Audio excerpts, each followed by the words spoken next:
Hi అండి, నితీష్ బాబు ఛానల్కి స్వాగతం అండి. ఈరోజు నేను బెండకాయలతో పులుసు వండాను. చూడండి ఎలా చేశాను. బెండకాయ పులుసే కదా అనుకోకండి, తెలియని వాళ్ళు ఉంటారు కదా, తెలుసుకుంటారని. ముందుగా స్టవ్ వెలిగించి ప్యాన్ పెట్టుకొని 3 స్పూన్ల ఆయిల్ వేసుకొని అందులో కొంచెం శనగపప్పు, మినప్పప్పు, ఆవాలు, జీలకర్ర, ఆనియన్స్ వేసి బాగా వేగనివ్వాలి.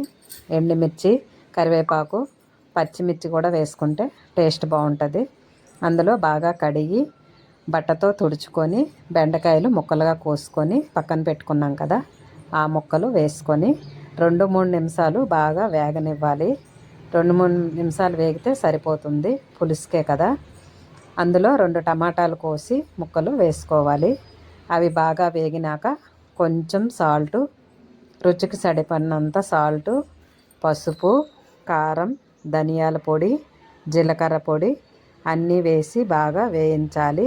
బాగా వేగినాక చింతపండు, నిమ్మకాయ సైజు అంత చింతపండు రసం తీసి పక్కన పెట్టుకోవాలి. దాంతోపాటు 1 కప్పు వాటర్ కూడా పోసుకోవాలి.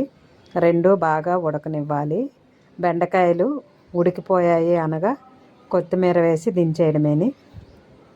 చిన్నప్పుడు బెండకాయ పులుసు అంటే బాగా నచ్చేది కాదు కదా, ఇప్పుడు చాలా బాగుంటుంది.